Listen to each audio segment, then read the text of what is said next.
వచనం లాస్ట్ లైన్లో, తన ప్రియులు నిద్రించుచుండుగా ఆయన వారికి ఇచ్చుచున్నాడు. కుమారులు యెహోవా అనుగ్రహించు స్వాస్థ్యము, గర్భఫలము ఆయన ఇచ్చు బహుమానమే. హల్లెలూయా. తన ప్రియులు నిద్రించుచుండగా యెహోవా వారికి ఇచ్చుచున్నాడు. ఎవరైతే దేవునికి ఇష్టంగా, దేవునికి ప్రియులుగా, దేవునికి నమ్మకంగా, ఏ కుటుంబం అయితే దేవుని చిత్తంలో నడుస్తుందో, దేవుని యొక్క దర్శనంలో ఉంటారో, వారు నిద్రించుచున్నప్పుడు దేవుడు వారికి సిద్ధపరిచే దేవుడు అండి. హల్లెలూయా. మరి అనిల్ని చూస్తే, నిజంగా పాస్టర్ గారిని చూస్తే నాకు సంతోషం అనిపిస్తుంది. ఎందుకంటే చాలా విశ్వాసంతో ముందుకెళ్ళే వ్యక్తి. నాకు అనిల్ గారి కుటుంబం ఇంట్లోకి వెళ్తే ఒక హాస్టల్ పోయినట్టు అనిపిస్తుంది. చిన్నపిల్లల హాస్టల్ ఉన్నట్టు దేవుడు అంతగా దీవించిండు ఆ కుటుంబాన్ని. హల్లెలూయా. గర్భఫలము యెహోవా ఇచ్చు బహుమానం అంట. చాలామంది పెళ్ళై పిల్లలు లేకుంటే, ఇంకా పిల్లలు పుడతలేరు, మీరు హాస్పిటల్ చూపించుకోండి, అక్కడికి వెళ్ళండి, ఇక్కడికి వెళ్ళండి అని సలహాలు ఇస్తూ ఉంటారు. కొంతమంది వ్యతిరేకంగా మాట్లాడుతూ ఉంటారు.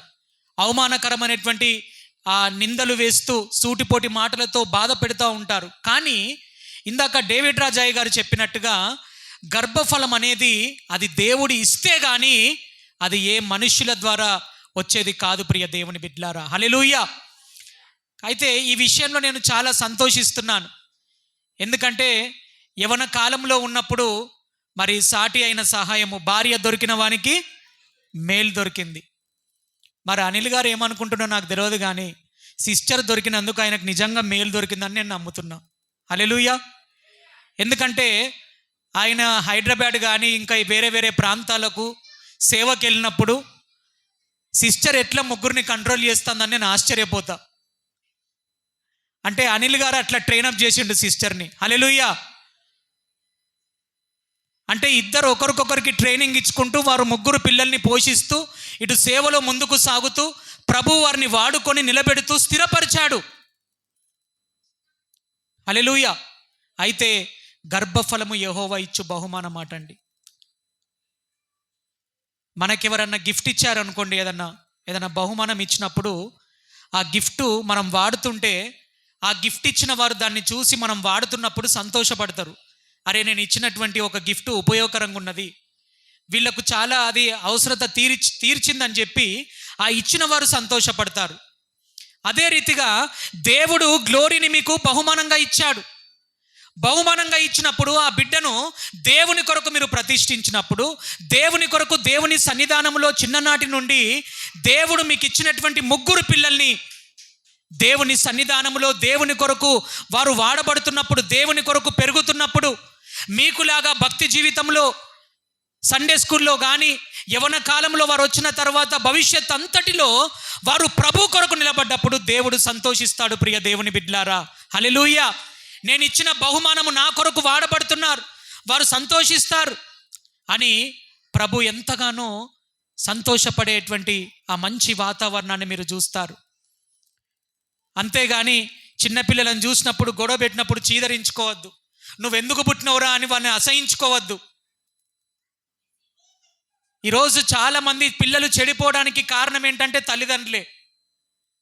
ఎందుకంటే చిన్నపిల్లలు ఏదన్నా అడిగితే వారికి మనం ఇవ్వకపోతే, చిన్నపిల్లలు ఏడిస్తే తల్లిదండ్రుల హృదయం పగిలిపోతుంది, కరిగిపోతుంది. నేను ఎటన్నా సేవకి వెళ్ళొచ్చి ఇంటికి వచ్చుడుతోనే మా బాబు నాకు ఎదురుగా వస్తాడు. వచ్చి, పప్ప నాకు ఏం తీసుకొచ్చినావు అంటాడు. వాడు వచ్చుడే ఎటు పోయినావు అంటాడు. అన్ని క్వశ్చన్స్ చిన్నపిల్లలు ఇస్తారు. ఫాస్ట్ అయిపోయినారు, అంతా ట్రెడిషన్ అంతా బాగా ఫాస్ట్ అయిపోయింది. ఇప్పుడు తల్లిదండ్రులు ఎట్లయిపోయినంటే పిల్లలు ఫోన్ ఆపరేట్ చేస్తే, అబ్బాయి ఎంత మంచిగా నీకు అన్నీ తెలిసినా కానీ సంబరపడతాండ్రు.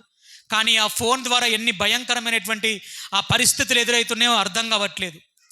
చిన్నపిల్లలు ఆరోగ్యానికి పాడైపోయడానికి కారణం ఏంటంటే మొబైలేనంటే. ఇప్పుడు గుర్తుపెట్టుకోవాలి తల్లిదండ్రులైనటువంటి వారు. చిన్నపిల్లల నుండే పిల్లలకు పాటలు నేర్పించడము, బైబిల్ వాక్యాలు నేర్పించడము. అనిలయ్య గారు, సిస్టర్, చిన్నతనం నుండి నీకంటే గొప్ప సేవ చేయాలి, మీకంటే ఓర్పు సహనం కలిగి ఉండాలి మీ బిడ్డలు. అనిలయ్య గారు సేవకు పోతే ఆయన ఎక్కడెక్కడ పోతుండో ఏందో అని ఆయనను చూసి ఎదురు చూసి ఇది ఉండొద్దు. మీరిద్దరు ఎక్కడికి వెళ్ళినా ఇద్దరు కలిసి సేవకి వెళ్ళండి.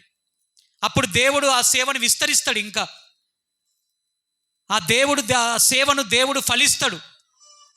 అయితే మొదటి మాట ఏంటంటే గర్భఫలము యెహోవా ఇచ్చు బహుమానం కాబట్టి ఆ బహుమానాన్ని దేవుని కొరకు వాడబడాలి.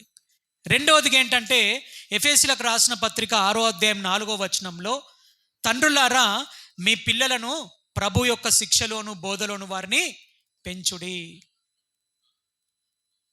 వారికి కోపము రేపక ప్రభు యొక్క శిక్షలోను బోధలోను వారిని పెంచుడంట. చిన్నపిల్లల కోపం రేపొద్దంట. ఈరోజు చిన్నపిల్లలు ఎక్కువ ఏము వాళ్ళకు అలవాటు అవుతుంది అంటే తల్లిదండ్రులు ఏం భార్య భర్తలు కుటుంబంలో ఎలా ఉంటారో అవే వాళ్ళకు మైండ్కి ఫీడ్ అవుతాయి. మనం అనుకుంటాం పిల్లలకి ఏం అర్థం కాదు అనుకుంటాం, కానీ మనం మాట్లాడే ప్రతి మాట గుర్తుంటుంది వాళ్ళకు. మనం ఏ అలవాట్లు చేస్తున్నామో ఆ అలవాట్లు అవుతాయి వాళ్ళకు. నువ్వు ప్రార్థన చేస్తే నీ పిల్లలు ప్రార్థన చేయడం నేర్చుకుంటారు. నువ్వు వాక్యం చదివితే, నువ్వు మంచి పనులు చేస్తే, నువ్వు యథార్థంగా ఉంటే, నువ్వు భక్తిపరునుకుంటే నీ పిల్లలు కూడా అదే రీతిగా నిన్ను వెంబడించి రాబోయే రోజుల్లో వారు గొప్పవారుగా మారుతారండి. హల్లెలూయా. 128వ కీర్తనలో ఒక మాట ఉంది, ఏంటిదంటే యెహోవా యందు భయభక్తులు గారికి వారితో ఆయన త్రోవలి యందు నడుచు వారందరూ ధన్యులు, నిశ్చయముగా నీ చేతుల కష్టార్జితాన్ని అనుభవిస్తావు. దేవుని యందు భయభక్తులు కలిగి ఉండాలి.